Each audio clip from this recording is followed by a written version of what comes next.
Before starting my MBA, I was asked so many times about what were my future plans. Where do I see myself in a short-term plan, in a 5-year plan, in a 10-year plan, and even where I see myself 20 years from now? I would usually get this question during interviews and even now applying to jobs and internships, and I'd think, really? You couldn't predict a pandemic and you want me to know that? I want to be by the beach, sipping sangrias, having 20 million in Bitcoin. But now, as a broke MBA student, it got me thinking, when COVID hit, did it really matter that I or that anyone else had a plan in 2020, or even for the next 20 years after that? All of a sudden, the world we knew became an extremely unpredictable place. And we're still not sure about the direction it's going once we get back some control. The pandemic not only challenged some of our plans and goals and dreams, it completely shattered part of them. And now we come to the moment when we ask ourselves, how do we navigate this new world? How can we not just survive that uncertain world, but also be truly happy and achieved? There's a famous ancient Greek philosopher, Heraclitus, who says, "The only thing constant in life is change." I always thought this was a tiny bit exaggerated, but the pandemic has put this statement to proof, challenging us all on how to be better dealing with uncertainty that comes with change and even the speed of it. I'd like to take a step back and pick something from my professional life about dealing with uncertainty. So before starting my MBA, I worked with innovation. And in innovation, we talk a lot about the importance of being comfortable with being uncomfortable.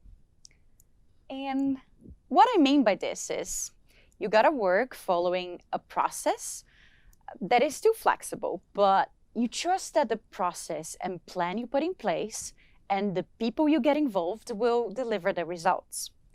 Because when you start this type of project, you don't know what will be the outcome, which solution or product or tool, if anything, will come out of it. When using design thinking, which is a framework for innovation, you start by digging into the problem, better understanding the wants and needs of users, and better framing the problem so that there are multiple answers to consider, rather than just jumping straight into a solution based on your previous experience. And this is something very important to ensure that the whole design thinking process runs smoothly and successfully. So you have basically a shared framework and language, but you don't know from day one how the entire journey is going to look like step by step, but you know, on the high level plan. So a lot of people coming from structured backgrounds like consulting or finance or legal can feel very anxious in this process, working to deliver something that they don't even know what it is yet. They want a linear plan that determines exactly how it's going to happen and when. And now picking this back to our present pandemic times, I keep thinking about how this ability to handle uncertainty is something relevant not only for people working in innovation or creative fields, but nowadays it has become important for everyone in different ways. But it's not something we were trained to deal with before. So this is what I thought for this discussion. How can we bring up these tools we have in our work life to help us handle uncertainty in our personal lives?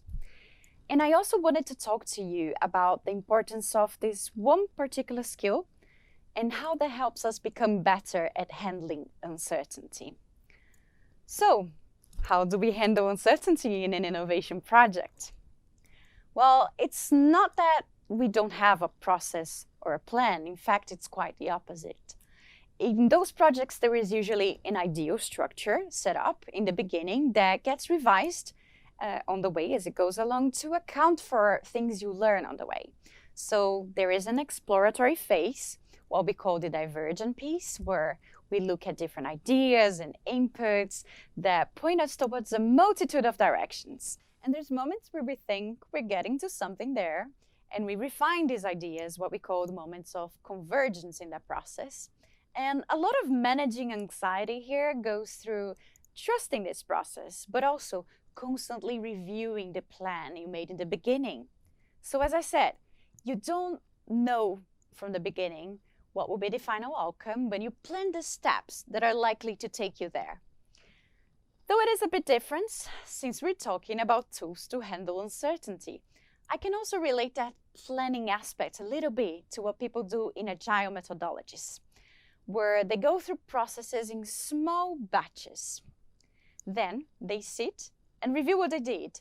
Maybe go back to fixing something, or maybe just start planning the next batch of work, which works really well when you don't have a linear plan and the environment and requirements keep changing all the time. So there is a common theme here of planning for or around uncertainty. In a nutshell, on the first one with design thinking projects, you need to first explore, diverge, get inputs, go through multiple ideas to then figure out how to make sense of it and start bringing up potential solutions and streamline to a winner outcome. So basically, in my personal life, if I'm feeling stuck with a problem, I tried everything I know and I don't know how to work it out by myself anymore, I'd bring inspiration up from design thinking techniques. That's when I know I need to gain perspective, to look for inspiration talking to people who are from different backgrounds than me and may have gone through a similar situation and approached it from a different perspective. Then you can start cutting off some ideas and trying a few to see how that works for you. But if your problem is about how to plan with that uncertainty, think about what people do with agile methodologies and to get some inspiration from it. When the requirements keep changing and they're very dynamic, they plan for small batches of work so they don't get frustrated if they're told by the end of it that the project simply is not going to happen or things have changed. Bringing that up to our lives, if you cannot plan for the next month now, how about start by planning the stuff you can do this week and review it as it goes? And even if the week seems like a long stretch to you, how about just planning what you can achieve in the day? And if this is not a good day for you, it's okay to start planning what you can do and think about the things that you need to do to make you better so that you can produce more the next day. Another inspiration tool we get from innovation work is problem framing. This is something we usually have to address in the beginning of projects, but it may also be something that, if not done well, can cause the whole project to fail. And when this happens, we have to look back and think deeply about the questions we were asking and to challenge ourselves about how we see the problem. When we think about this, a problem can look as impossible to solve or inclining towards only one unfit solution, depending on just how you frame it. But think about how this applies to all of us. A lot of people lost their jobs during the pandemic. Complete industries went frozen or discontinued their operations. But people have asked themselves different questions. While for some, the key issue was to find a job and this is the kind of job that I know how to do, right? And others have asked different questions. These are my skills, and these are my strengths, and a few examples of what I can do with those. And where can I put them to use right now? And if not possible, how can I retrain to do something else with these tools? Isn't this absolutely fascinating?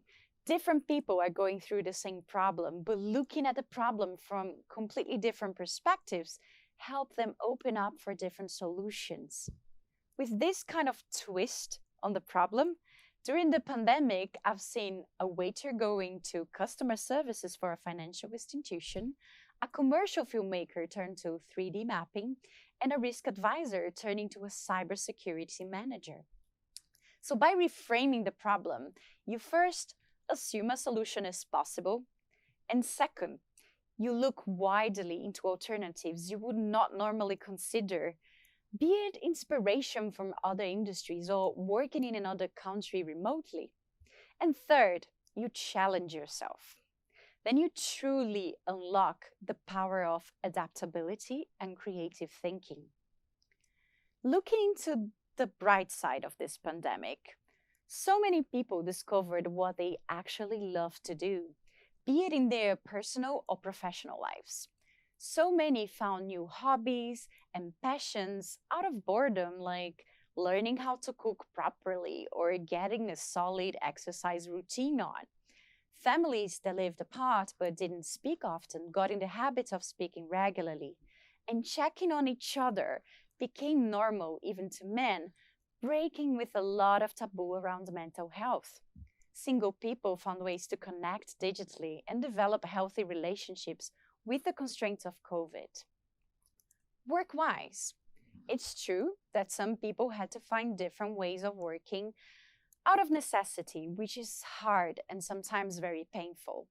But for others, simply when all the distractions of coffee chats and lunchtime and everything else around the daily work routine disappeared, finally they asked themselves the questions that they needed to reconnect with their true passions and figure out new career paths. Looking at all of these examples and how people made successful changes that helped them through the pandemic, and also thinking about what will be relevant in this new era that we're starting post-pandemic, it got me thinking how I believe the skill that will matter the most in this new 20s is adaptability. In fact, when we looked at this concept of adaptability in the Oxford Dictionary, this is what we get: the quality of being able to adjust to new conditions, the capacity to be modified for a new use or purpose. And here's from Cambridge Dictionary: an ability or willingness to change in order to suit different conditions. Adaptability doesn't require you to be perfect, but to be flexible. And of course, there are different levels of adaptability. You don't need to go mastering it in the beginning, but you need to keep trying. Life became different before we were prepared to it, and no one is expected to know how to deal with it fabulously from day one, or even every day. There will be days when you will be the half-empty glass kind of person, complaining about why things can't just go back to how they were before. And there will be days you will feel like you got this and you're smashing in that lockdown life, right? But what really matters is that you progress and you learn how to manage yourself, and learn from the days when you're not managing yourself so well. Because in the end, we all have the capacity to learn and adjust, though each of us has their own way to do it and their own pace. And what matters is that you get there and you get better at adjusting and adapting as you go through that process. It's as Dr. Carol Dweck says in her book Mindset: becoming is better than being. Remember when your parents or grandparents started to use the internet and their phones? It's something like this. I'm sure no matter at which level they started, they're better now, right? There must be. Well, my grandma has an Instagram account, and now I have to get her through TEDx. Let's see how that goes. So, how can we all learn how to become more adaptable? Adaptability is usually related to your ability to learn quickly and to unlearn in some cases, to resilience, curiosity, and resourcefulness. In fact, it was listed by LinkedIn as one of the top 5 soft skills that employers seek in 2020. COVID has accelerated changes in the workplace, professional training, education, and many other levels. These changes were foreseen to come, but not so quickly. And now we know we have to become more adaptable, but quickly. And we can all stretch our muscles, to do more of the things that we're not used to, which keeps our ability to learn still really fresh, what neuroscience calls neuroplasticity.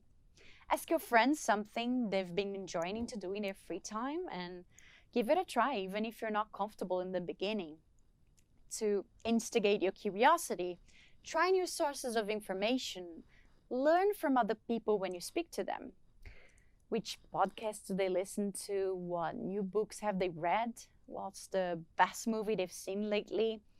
And this works really well if you make sure you were taking inspiration from a diverse group of people and just not just staying in a comfortable and unstretching bubble chamber. Why not experiment following some people on social media whose views you do not necessarily agree with, just to see if you learned something new out of it, even if just for a couple of days? Building more resilience is a long way, but you could start by managing how you reload your energy. And are you getting enough sleep? Are you exercising, doing any hobby, and consciously relaxing instead of just scrolling through videos or, endless TED Talks? Trying to be more positive helps as well. People who are more positive and able to reframe situations in a better way become stronger and more able to handle difficult situations. I'm not great at any of these things either, but I'm getting better. So I'd like to leave you here with these 3 challenges. Which new skills are you learning? How do you feed your curiosity? And number 3, how are you making your post-20 self more resilient? And one last thing before I go, please, please, please, stop asking people for their 20 years plan. Thank you.